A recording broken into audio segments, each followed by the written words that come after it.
Le Brussels Open qui se déroule, vous le savez, au Primrose à Laken. Nous allons y retrouver en direct Stéphanie Lepage. Bonjour Stéphanie. La pluie s'est à nouveau invitée ce matin. Alors, quelques soucis. On vient de débâcher les terrains, je crois.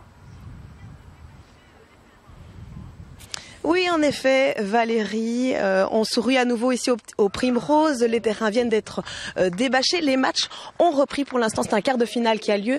C'est l'Estonienne Kanepi contre l'Américaine Lepchenko.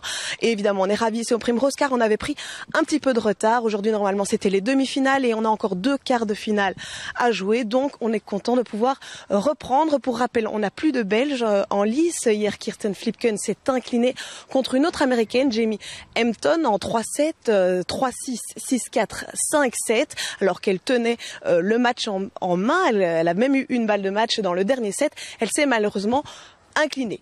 Mais bonne nouvelle, on a donc repris les matchs. J'ai à mes côtés la directrice du Primrose, Dominique, mon amie. Bonjour. Évidemment, le temps, ça gâche un petit peu la fête, non? Oui, c'est bien dommage que nous n'avons pas la météo cette année-ci comme les 2 années précédentes. Le plus important, c'est qu'on doit terminer le tournoi naturellement demain. Et donc, mon objectif, c'est qu'on arrive à jouer un maximum de matchs. Hier, on a quand même réussi à en jouer quelques-uns. Aujourd'hui, même si le temps n'est pas très clément, on arrive à jouer. Et donc, j'espère aujourd'hui que nous allons pouvoir terminer à temps toutes les rencontres prévues. Et évidemment que le temps ramènera peut-être un peu, si ça s'arrange, de spectateurs, car là on voit que les tribunes sont un peu vides. Oui, je pense que les gens attendent de voir probablement le temps qu'il va faire, et puis s'il s'améliore, probablement nous allons avoir plus de monde dans le courant de l'après-midi, surtout que les 2 demi-finales en fait sont programmées à 15h30 et puis la deuxième suivie de, ce qui veut dire que les gens vont probablement plutôt arriver vers 14-15h, en espérant à ce moment-là que nous aurons un beau soleil et quelques degrés en plus. Le soleil justement qui fait son apparition là pour l'instant. Qu'est-ce qui est arrivé à nos Belges? Plus aucune Belge en lice. Ben oui, malheureusement, il faut dire que la joueuse Hampton, l'américaine, avait remporté le premier tour face à Janina. Et puis hier, Kirsten, qui menait quand même malgré tout 5-1 au 3e set. Comme elle l'a dit, elle avait tellement envie de gagner devant son public belge. Elle avait trop envie de gagner. Et elle a oublié quelque part sa tactique de jeu. Et finalement, après avoir mené 5-1, une balle de match, perdu 7-5 au 3e. Donc c'est bien dommage.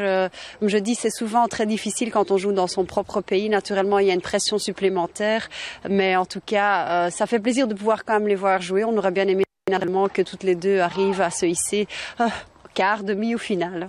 C'est important pour des joueuses belges d'avoir un tournoi de cette ampleur en Belgique, pour les femmes en plus? Certainement, parce que c'est le seul tournoi officiel que nous organisons. Donc c'est l'occasion non seulement de pouvoir jouer en Belgique devant leur public, mais également de pouvoir gagner des points.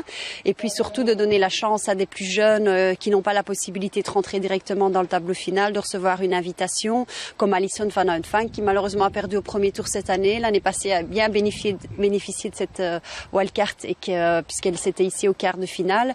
Donc c'est l'occasion non seulement pour les jeunes de pouvoir avoir des invitations, pour les joueuses connues de jouer devant leur public belge et surtout pour le public de pouvoir admirer non seulement les joueuses belges mais aussi les joueuses internationales qui vont jouer à Roland-Garros la semaine suivante. Continuer à promouvoir le tennis en Belgique et à Bruxelles. Tout à fait, exactement. Je pense que c'est essentiel pour le tennis. On est une nation assez tennistique, certainement avec le palmarès que nous avons eu les dernières années avec Kim et Justine. Et donc c'est toujours important, on est à Bruxelles, d'avoir naturellement un tournoi digne de notre pays. Et donc le Brussels Open est vraiment le tournoi qui doit faire partie du calendrier WTA où nous avons des joueuses internationales pour que le public puisse continuer à apprécier de beaux matchs tennistiques. Merci beaucoup Dominique mon ami et bonne fin de tournoi. On l'espère évidemment sous le soleil, même si c'est pas encore gagné. Vous voyez que le ciel n'est pas tout à fait clément.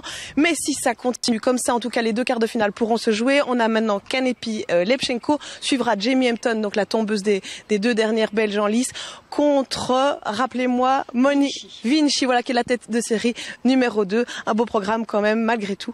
Et on l'espère avec un peu de soleil. Eh bien, on croise les doigts. Merci à vous, Stéphanie Lepage, en direct du Primrose du Brussels Open.